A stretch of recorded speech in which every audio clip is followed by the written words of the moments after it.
مضل له ومن يضلل فلا هادي له وأشهد أن لا إله إلا الله وحده لا شريك له وأشهد أن محمدا عبده ورسوله أما بعد میرے بھائیو، آج میں چاہتا ہوں کہ آپ کے سامنے اسوہ نبی صلی اللہ علیہ وسلم سے یہ بات سامنے لاؤں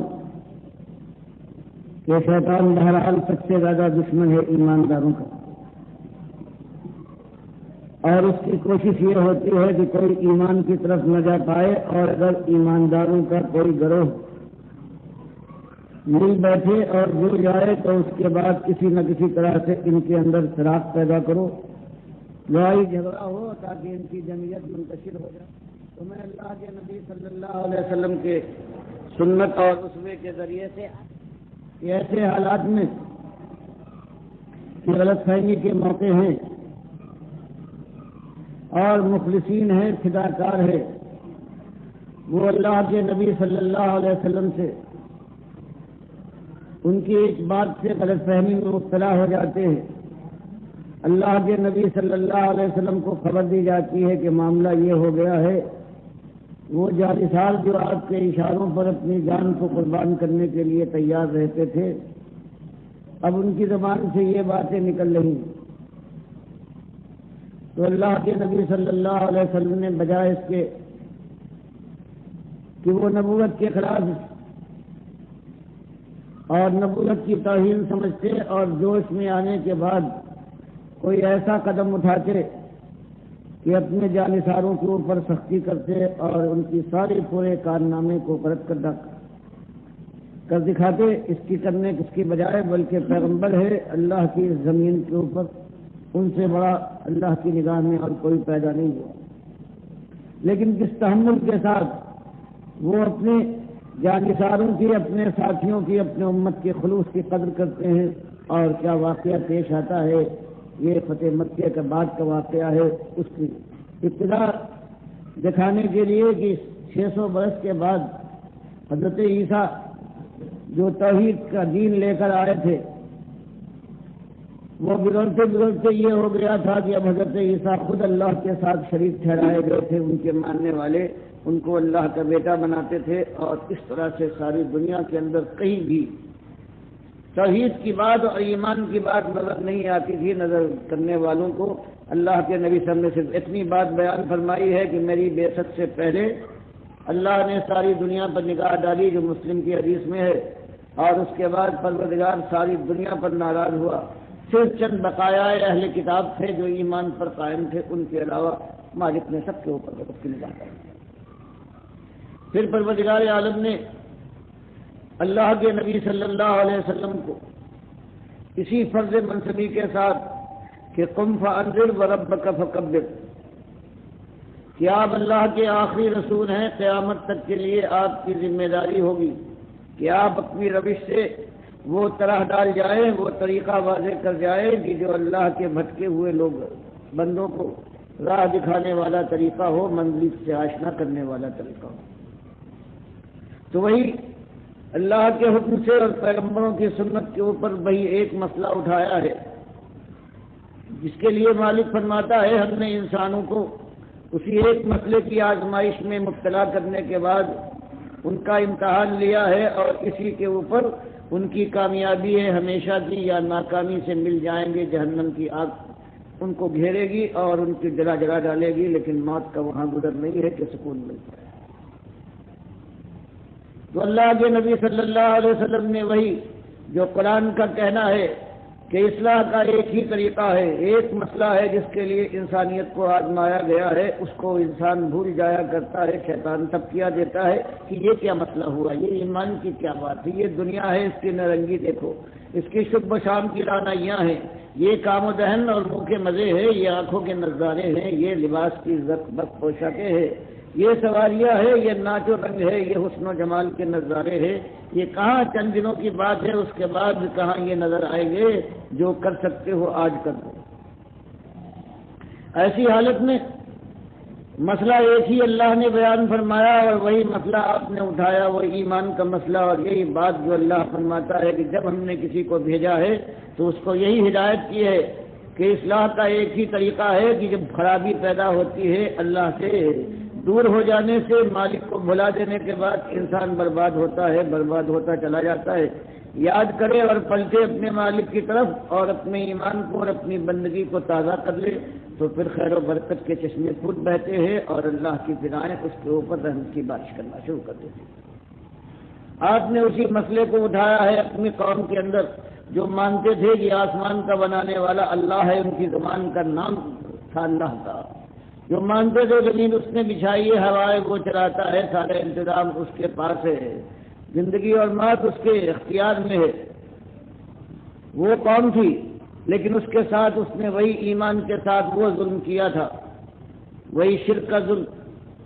کہ اللہ کے ساتھ اللہ کے نام دوسروں کو دیے تھے، پروردگار کی طرح سے ان کو پکارا تھا اور زیادہ خوشی اور خوشحالی اور کے ساتھ پکارا تھا، اس لیے کہ خیال یہ تھا کہ یہ ہے، یہ اس سے قریب کر دیتے ہیں۔ اب اس کو ان لوگوں کے ہاتھ میں بات دی ہے پروردگار نے اپنی کائنات کی فرما روائی، یہ اس کے محبوب ہیں، اب یہ چلاتے ہیں، وہ ہے تو ضرور ان کا لیکن براہ راست اب مداخلت نہیں کرتا، تو اس لیے جو ان کے معبود تھے اب ان کا چرچا تھا۔ اللہ کے نبی صلی اللہ علیہ وسلم نے جب یہ آواز اٹھائی ہے کہ قولوا لا الہ الا اللہ تفلحوا، کہ قوم کے لوگوں اللہ کو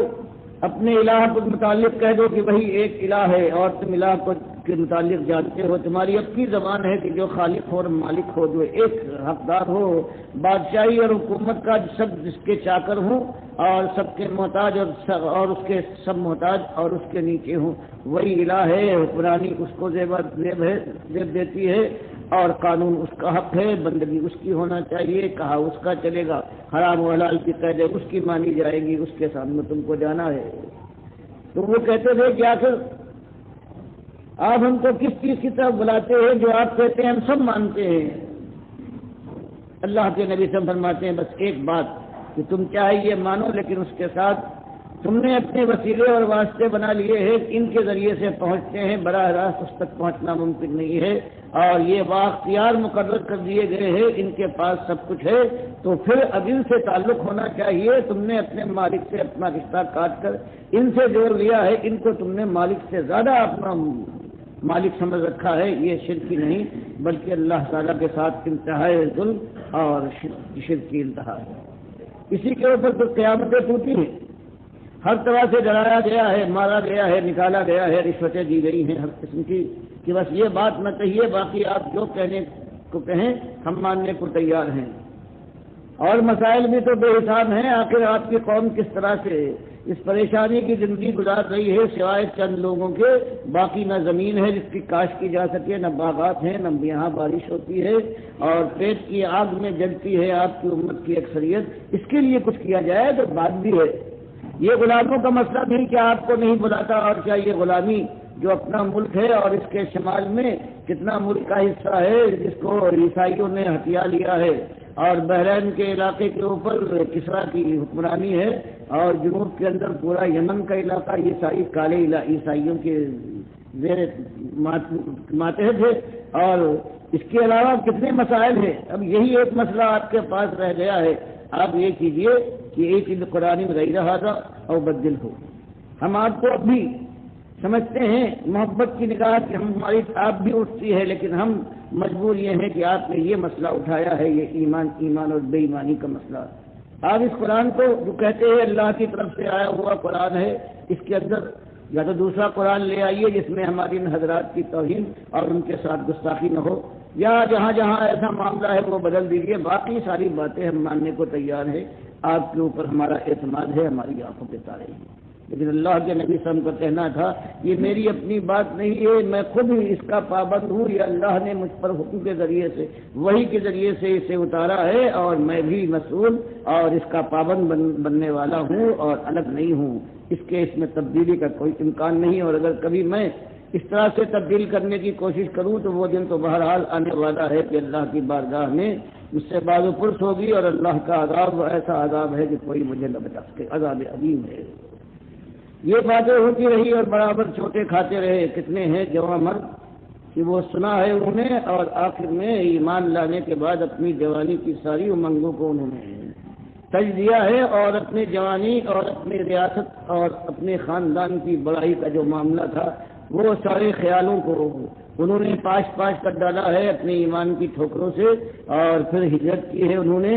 حبش کی طرف گئے ہیں جوان مرد، اور کتنے ہیں کہ مکے میں رہ گئے ہیں، کبھی آگ سے جلائے جا رہے ہیں، کبھی پتھراؤ ہو رہا ہے، کبھی گھسیٹے جا رہے ہیں، کبھی نیزہ مار کے شہید کیے جا رہے ہیں، کیا ڈبکیاں پانی میں دے دی جا رہی ہیں، سب کچھ انہوں نے برداشت کیا ہے۔ پھر ہجرت کا موقع آیا ہے، مدینے کی طرف ہجرت کر جاتے ہیں۔ پھر اس کے بعد یہ بھی 13 سال یہ گزرے ہیں، اور اس کے بعد پھر جنگیں شروع ہو جاتی ہیں اس ایمان کے لیے، اور ایمان کے مقابلے میں یہ بے ایمان ہر طرف سے عمر کر آتے ہیں۔ آج بدر ہے، کل احد ہے، آج خندق ہے، اس کے بعد کبھی صلح حدیبیہ ہو رہی ہے، اور پھر 8 ہجری یعنی 21 سال کے قریب یہ دعوت کے کبھی خیال بھی نہیں تھا 21 سال کے بعد یہ دور آ جائے گا۔ یہ ایک آواز سے یہ اللہ کے دین کی بات اٹھی تھی،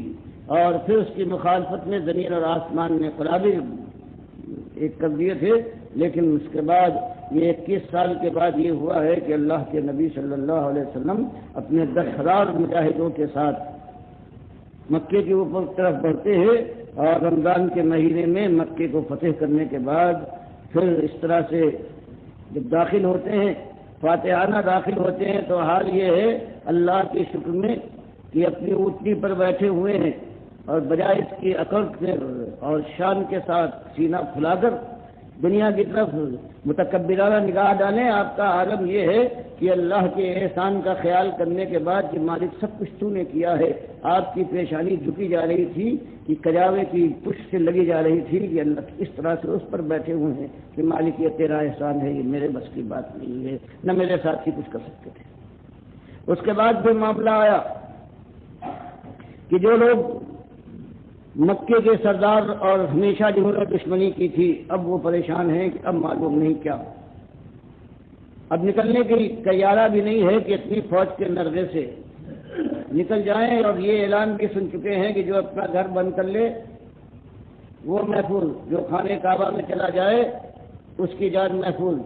اور جو ابو سفیان ابن حرب جو اللہ کے اتنے بڑے دشمن تھے اب ایمان لانے کے انداز سے، وہ اپنا گفتگو کر رہے تھے کہ ان کے گھر میں جو داخل ہو جائے اس کو حفاظت مل گئی اور اس کی جان اور مال محفوظ ہے۔ اس کے بعد جب معائنے کے لیے جب وہ لوگ کھڑے ہوئے جو اس سے پہلے ہمیشہ دشمنی میں آگے تھے، قریش مکہ کے بڑے بڑے سردار، اور ابھی ان کو یقین نہ ہو پایا تھا، دل کے اندر خوف ضرور تھا کہ معلوم نہیں کیا ہمارے ساتھ ہو، ہیں تو بڑے رحم دل، بڑے خیال کرنے والے، لیکن ہم نے وہ کچھ کیا ہے کہیں انتقامی کارروائی نہ ہو۔ تو پوچھتے نبی صلی اللہ علیہ وسلم سے کہ تمہارا کیا خیال ہے، تم نے جو کچھ کیا ہے، اور آج تم نے دیکھ لیا کہ اللہ نے ایمان والوں کو اپنے نبی صلی اللہ علیہ وسلم کو کامیاب کیا اور تمہاری ایک نہ چلی، تم کیا اپنے متعلق سوچتے ہو کہ ہم کیا تمہارے ساتھ کرنے والے ہیں؟ تو ہوشیار لوگ تھے، انہوں نے یہ کہا کہ ہم کو تو آپ سے یہ امید ہے کہ آپ بہترین بھتیجے ہیں اور بہترین بھائی ہیں۔ تو آپ نے کہا بالکل تم نے صحیح خیال کیا، لا تصیب علیکم اليوم، جاؤ ساری پرانی چیزیں تمہارے اوپر جو لاگو آتی تھی وہ ساری کی ساری بھلا دی گئی، اب تم طلقاء ہو، اب تم کو کوئی خوف نہیں ہے، تم جا سکتے، اور آزاد کر دیا ہے ان کا۔ پھر 3 ہفتے نہیں گزرے تھے کہ معلوم ہوا کہ اب آخری باری کھیلنے کے لیے ثقیف اور حوازن کے وہ تیر انداز قبیلے جو کفر شرک میں بڑے ہوئے تھے، جب قریش مکہ کو انہوں نے دیکھ لیا کہ اب یہ اسلام کا سیلاب نہ روک پائے ہیں، تو انہوں نے آخری بازی کھیلنے کی کوشش کی ہے اپنے بال بچوں، اپنے سارے ساز و سامان کو لے کر۔ حنین کے مقام پر ہی حوازن اور ثقیف کی یہ دونوں قبیلے تھے، جنگجو اور بڑے جنگازمہ سمجھے جاتے تھے، انہوں نے آ کر مقابلہ کرنے کے لیے وہاں پر پڑاؤ ڈالا ہے۔ اللہ کے نبی صلی اللہ علیہ وسلم کو یہ خبر ہوئی ہے اور آپ ان کے مقابلے کے لیے نکلے ہیں، اور اب وہ 10,000 وہاں سے آئے تھے، 2-3 ہزار اور جو نئے مسلمان طلقاء ہوئے تھے یہ بھی اس میں شامل ہو گئے۔ اللہ کے نبی صلی اللہ علیہ وسلم جب ان کو لے کر چلے ہیں تو جو قرآن فرماتا ہے کہ بعض کے دل میں یہ خیال آیا کہ اب یہ 3,000 کے قریب جمعیت بتائی جا رہی ہے ہمارے دشمنوں کی، اب یہ ہمارا کیا مقابلہ کریں گے؟ جب ہم کچھ نہیں تھے تو اس کے بعد ہم نے ان کافر اور مشرک لوگوں کی فوجوں کے منہ موڑ دیے ہیں اور ان کو ذلیل و خوار کیا ہے، اور اب تو ہماری جمعیت کا کیا حال ہے، تو اب ہمارا کون مقابل آ سکتا ہے؟ تو مالک فرماتا ہے کہ اس انداز کچھ ایسا تھا کہ اس وقت اپنی جماعت کا کچھ معاملہ زیادہ ہو گیا اور اللہ کے احسان اور اللہ کے توکل کا معاملہ اتنا سامنے نہ آیا، تو مالک قرآن میں فرماتا ہے پھر کیا ہوا؟ جب میدان میں آئے ہو 10-12 ہزار کی اس جمعیت کے ساتھ، یہ آج کہتے ہوئے بعض لوگ تمہارے یہ کہتے تھے کہ آج ہم پر کون غالب آ سکتا ہے، ہماری جمعیت کا یہ عالم ہے، تو مالک فرماتا ہے شروع ہی میں تم گئے ہو اور مقابلے پر جب تیر اندازوں نے ان کے بے پناہ تیر پھینکے ہیں تو یہ عالم ہوا ہے کہ تم پیٹھ دکھا کر تمہاری اکثریت جو تھی وہ میدان کو چھوڑ کر بھاگنے لگی ہے اور ان کفار اور مشرکین کے مقابلے میں وہ ٹھہر نہ پائی ہے، لیکن پھر ہم نے رحم فرمایا ہے تم کو تعلیم دینے کے لیے کہ سب کچھ کرنے والے ہم ہیں، ہم پر اعتماد و توکل کرنا، اپنی جمعیت، اپنے ساز و سامان اور اپنی قابلیت یا اپنی ہوشیاری کے اوپر تمہارا تکیہ نہ ہونا چاہیے۔ لیکن اللہ کے نبی صلی اللہ علیہ وسلم کا معاملہ یہ ہے، صحابہ سے پوچھا گیا کہ آپ کیا اس دن جب حوازن کے قبیلے نے تیر اندازی کی ہے اور پورا لشکر ہے پیچھے ہٹنے لگا تھا تو آپ بھی کیا پیچھے ہٹ گئے تھے؟ کہ یہ بات پوچھنے کی بجائے ایک بات سن لو کہ اللہ کے نبی صلی اللہ علیہ وسلم پیچھے نہیں ہٹے، وہ برابر آگے بڑھتے جا رہے تھے، اپنے خچر کو ایڑ لگاتے ہوئے اور بڑھتے چلے جا رہے تھے، اور جو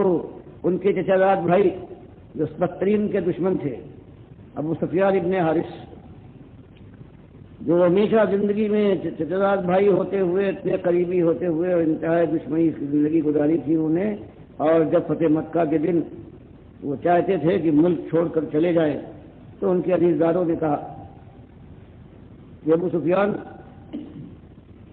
تم کس کے ساتھ یہ بدگمانی کر رہے ہو؟ اللہ کے نبی صلی اللہ علیہ وسلم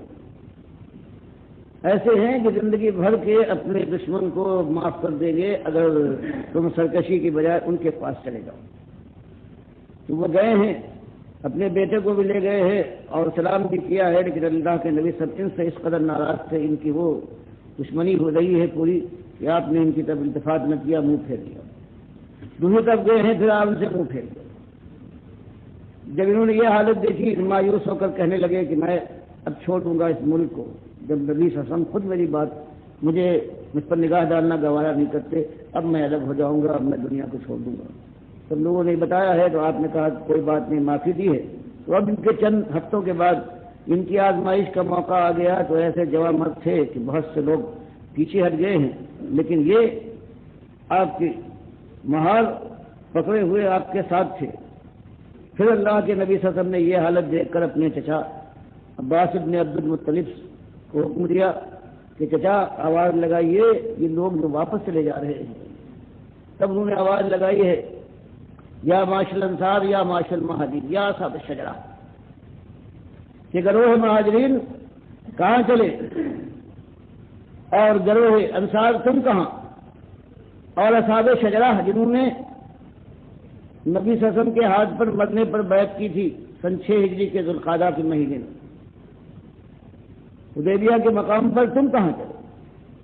تو بخاری کی حدیث میں آتا ہے کہ ایک اللہ کی یہ آزمائش تھی ان کی تربیت کے لیے، اور یہ اچانک ایسا معاملہ پیش آیا تھا کہ یہ آواز اس کے کان میں پڑی ہے، وہ اس طرح سے لبیک کہتا ہوا واپس لوٹا ہے کہ جیسے کہ کوئی اونٹنی ہے، اس کا کہیں بچہ ہے وہ چیخ پڑے،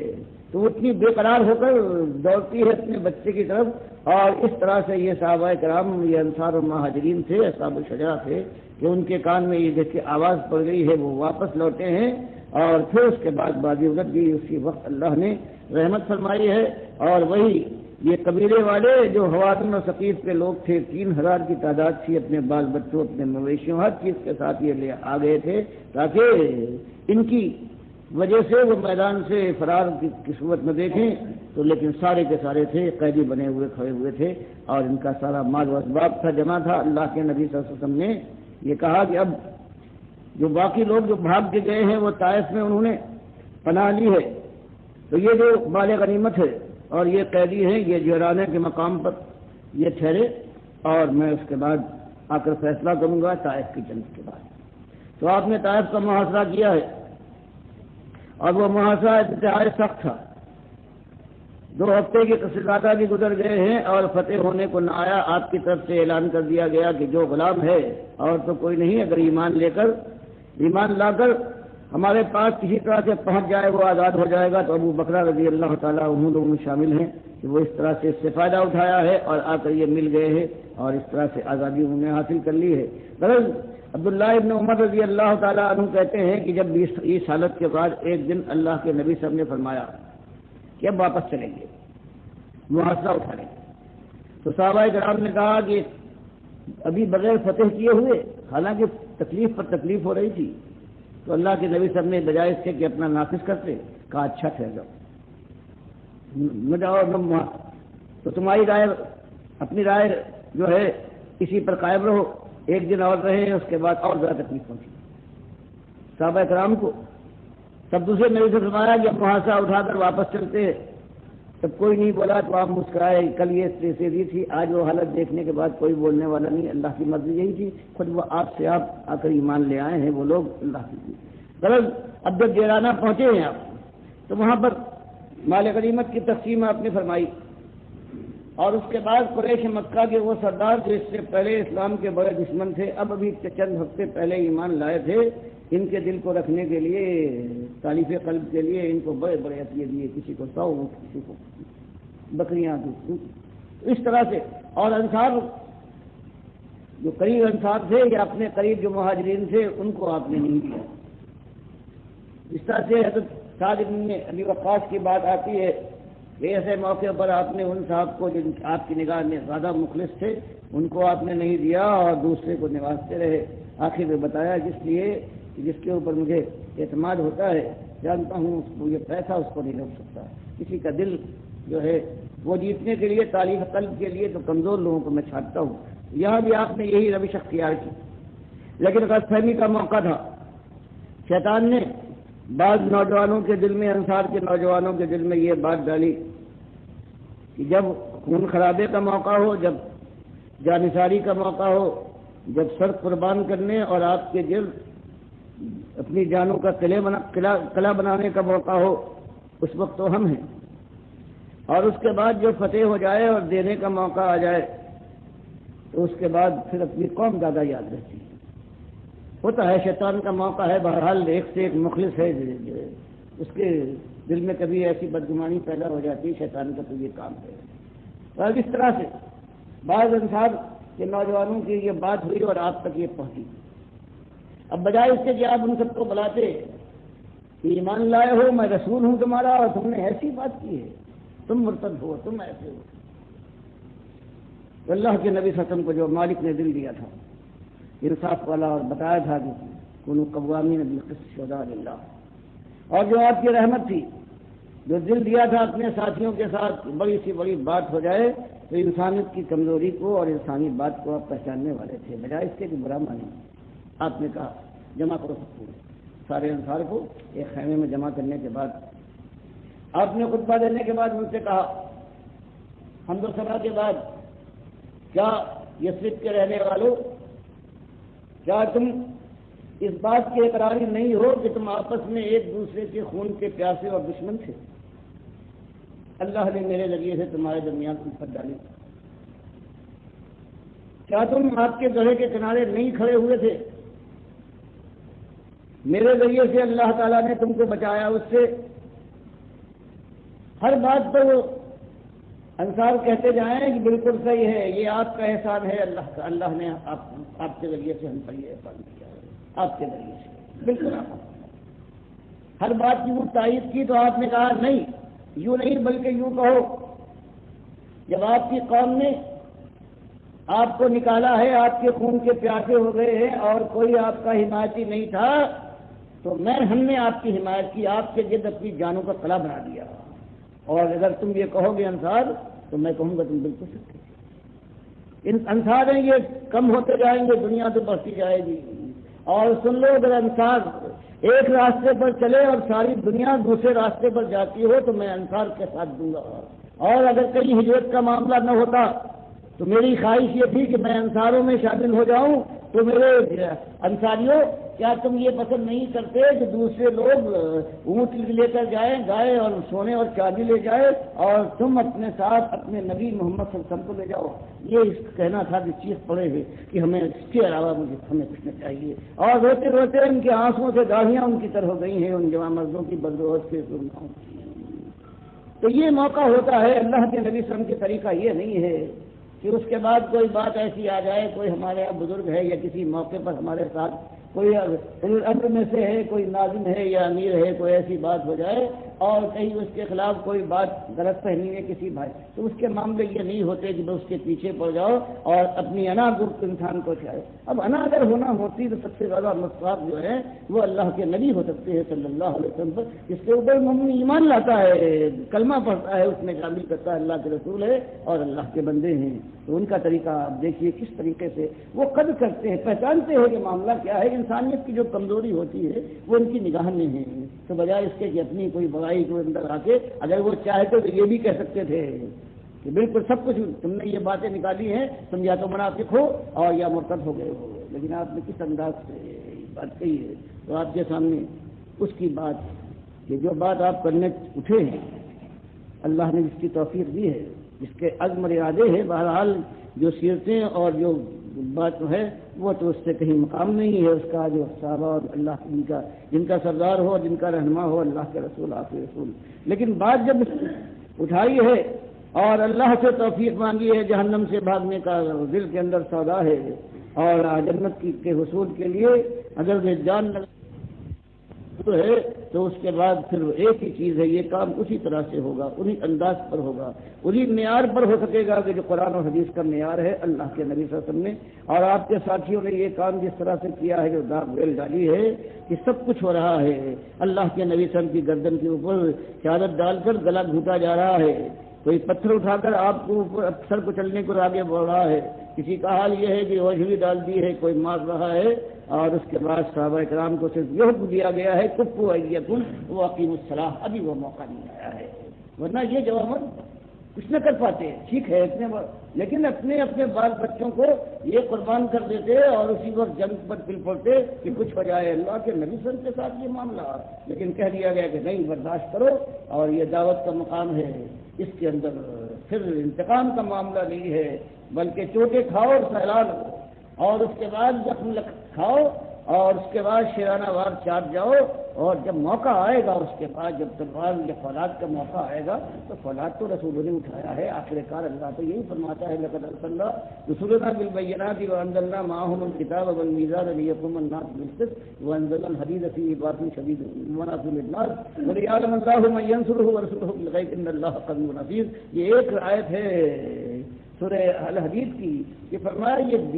یہ راستہ جو ہے یہ دعوت کا معاملہ ہے. اس دعوت کے معاملے میں اس کے بعد پھر ہمت کے ساتھ چوٹے کھاؤ اور صبر کر جاؤ تو اللہ کا شکر ادا کرو کہ ہاں صحیح معنی میں دعوت کا یہی معاملہ ہے, یہی ہونا چاہیے. تجارت نہیں ہے کہ مال بھی بڑھتا ہوا دیکھو کہ ہر لمحے بڑھتا جائے اور دنیا کے اندر اپنی جگہ اور مقام بھی آگے بلند والا ہوتا جائے. تو اسی لیے اللہ نے فرمایا کہ یہی ہم نے بھیجا ہے. آخر کار ایک انتہا ہے دعوت کے بعد ہم نے پیغمبروں کے رسولوں کو بھیجا ہے اور ان کے ساتھ کتاب اور میزان اتارا ہے پناہ ہفتہ سمجھانے کے لیے. ساری دنیا تک انہوں نے جہاں تک وہ بات پہنچ سکتی تھی یہ بات پہنچائی کہ تمہارا ایک ہی مالک ہے, اکیلا مالک ہے, یکتا و یگانہ لا شریک بے ہمتا مالک ہے, اس کے بندے بنو. اور جو طاغوت آج حکمرانی کی باغیں اپنے ہاتھوں میں سنبھالے ہوئے تخت بچھائے ہوئے ہیں ان کی بات نہ ماننا یہ تمہارے سامنے نہ ڈالا ہے. لیکن پھر یہ ہوتا ہے ہم جانتے ہیں مالک فرماتا ہے لیقوم الناس بالقسط, یہ اس لیے تھا تاکہ حجت تمام ہو جائے اور دنیا والے اپنے مالک کو پہچان لیں, اس کی کتاب اور اس کے رسول کے بلاوے کے اوپر لبیک کہنے کے بعد سیدھے ہو جائیں, اللہ کے سامنے سر جھکا کر اس کے فرما بردار اس کی بندگی کرنے کے اوپر مائل ہو جائیں. فرمایا ہم جانتے ہیں اس لیے ہم نے اتارا اور یہ کوشش ہونا چاہیے. لیکن فرمایا پھر اس کی ایک ہے کہ جب دنیا والے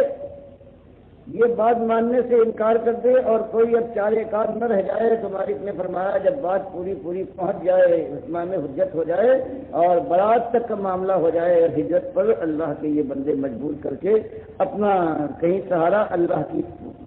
رہنمائی میں حاصل کر لے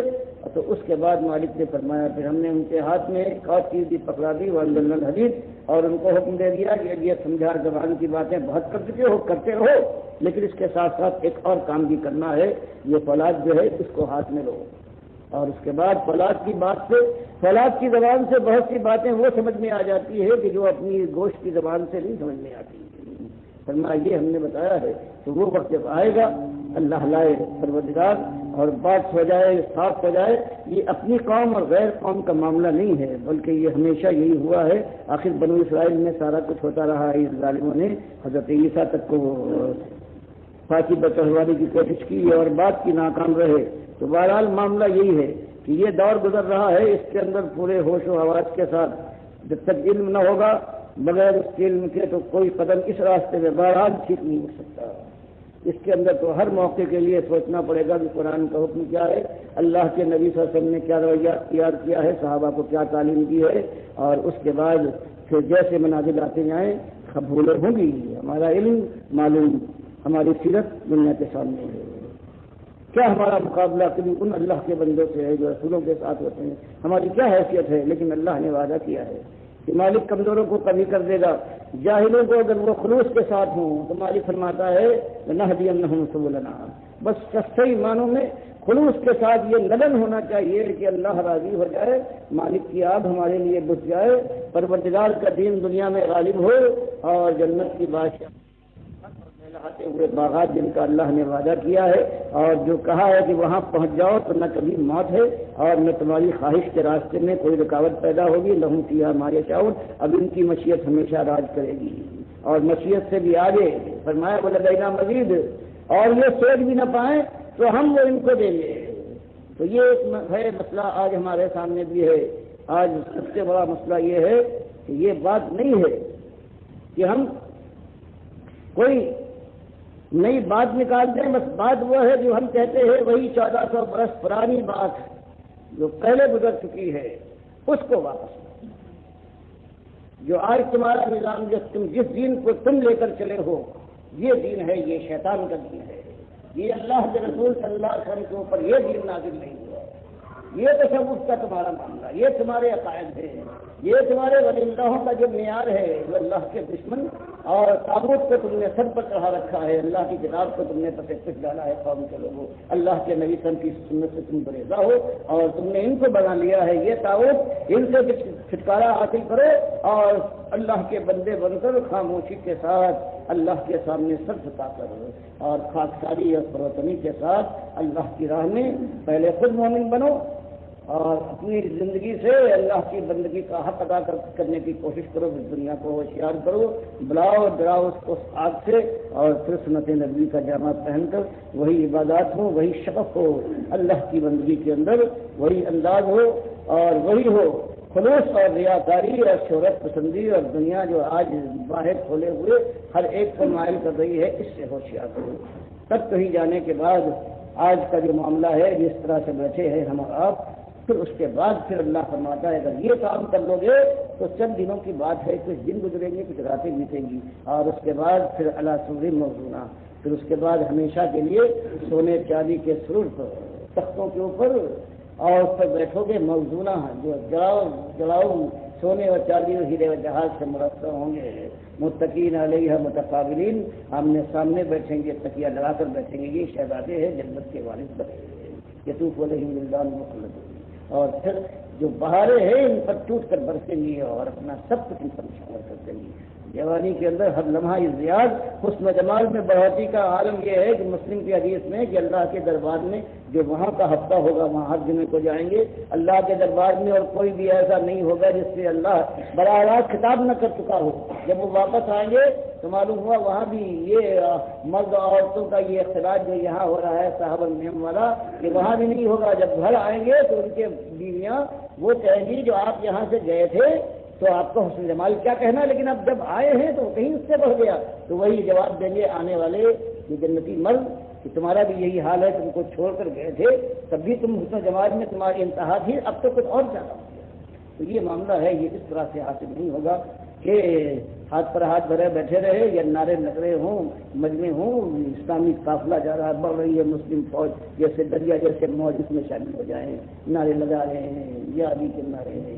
یا رسول مدد یا غوث کا، یہ وہ نہیں، بلکہ اس کے مقابلے میں اللہ کے دین کی بات اٹھاؤ، ہاں پھر چھوٹے ہوں گے، پھر مار کھائی جائیں گی، پھر گالیاں پڑیں گی، پھر ایک ایک گلی ہے جس کے اندر داخلہ ہوگا ممنوع ہوگا، اور پھر زندہ کے دروازے کھلیں گے، اور پھر پھانسیاں ہیں جو کھڑی کی جائیں گی۔ اللہ اس کو توفیق دے، مالک آزمائش میں ڈالے۔ اسی لیے اللہ نے فرمایا یہ اللہ کے بندے ہیں، یہ بند کو چاہیے بھی، یہ ہے بھی مخلص، اور ان کو چاہیے ہمیشہ یہ دعا کرتے ہیں ربنا لا تؤاخذنا ان نسينا واخطانا ربنا ولا تحمل علينا اصرا كما حملته على الذين من قبلنا ربنا ولا تحملنا ما لا طاقة لنا واعف عنا واغفر لنا وارحمنا انت مولانا فانصرنا على القوم الكافرين۔ یہی کہ اپنی خطاؤں کے اوپر اللہ سے جا کر معافی مانگو، کسی شان کے ساتھ کہ ہم مقابلہ کریں گے، آزمائش میں پورے اتریں گے، نہیں، یہ اللہ سے آزمائش ہو سکتا ہے مانگو۔ ہاں یہ دعا کرو اگر اللہ کی مشیت یہی ہے تو مالک ثابت قدم رکھے، پروردگار ایسا بار جیسا پہلو پر ڈالا تھا ان کی بات اور پھر مالک ہم ناصحان پائے ہوئے ہیں۔ باقی پروردگار تیری مشیت میں ہم مداخلت نہیں کر سکتے، اگر تو اس آزمائش میں کسی ہم میں سے کسی کو ڈالے تو مالک ثابت قدم رکھنا، آخر کار ایمان کا بول بالا ہو اور یہ کافر ہمیشہ کے لیے نصب نابود ہو جائیں۔ یہی اپنی بھی دعا ہے، یہی آپ سے درخواست ہے کہ اپنے مالک کو نہ بھولیے گا۔ حضرت معاذ بن جبل جانے لگے، جن سے نبی صلی اللہ علیہ وسلم فرماتے ہیں کہ واللہ، قسم اللہ کی کہ میں تم سے لا احبک، میں تم سے محبت کرتا ہوں۔ اس طرح سے اپنے جوان ساتھی کا ہاتھ پکڑ کے کہتے ہیں، جب ان کو بھیج رہے ہیں یمن اور کہتے ہیں ہو سکتا ہے کہ معاذ بعد کو آؤ اور ایسے وقت آؤ جبکہ میں موجود نہ ہوں، وفات پا چکا ہوں، تو ان کی آنکھوں میں اس خیال سے آنسو عمر آتے ہیں تو کہتے ہیں پرواہ نہ کرو، یہ میں ہمیشہ کے لیے تو نہیں آیا ہوں، تو سر بس ایک بات یاد رکھو کہ ان اول الناس بید متقون من کانوا حصہ، میرے ساتھ ہمیشہ کی زندگی میں مجھ سے قریب تر وہی اللہ سے ڈرنے والے متقی ہے، وہ کہیں پر ہوں، کہیں کے رہنے والے ہوں، کہیں سے آئے ہیں، وہ سب میرے اصلی چیز ہے۔ یہ ایمان و تقوی ذمہ داری کو محسوس کیجیے قبل اس کے کہ آنکھیں پسرا کر چڑھے، اور یہ ہاتھ جو طاقتور صحیح جو گرم سیال خون ان کے اندر حرکت کر رہا ہے، یہ سینے سے دھڑک جائے تو انسان روک نہ پائے، اس سے پہلے کہ اللہ تعالیٰ کا فرشتہ آ جائے اور بیان بتانے کے لیے کہ جہنم کی بارش بنو گے یا جنت کی بادشاہی کے تاجدار، اس سے پہلے آج موقع ہے کہ اللہ سے آؤ مل کر توبہ کرے پروردگار سے، اور اللہ سے توفیق مانگے ایمان کے ساتھ یہ کلمہ پڑھتے ہوئے کہ اللہ تعالیٰ تو اکیلا مالک ہے اور تیرے آخری رسول صلی اللہ علیہ وسلم کی سنت ہماری سنت ہے، اور اس راستے پر گامزن ہوں گے، اور جہنم کی آگ سے مالک ہم کو بچا دے اور اپنی جنت کی رحمتوں میں ساتھ داخل کر دے۔ اقول قولی ھذا واستغفر اللہ لی ولکم ولسائر المسلمین۔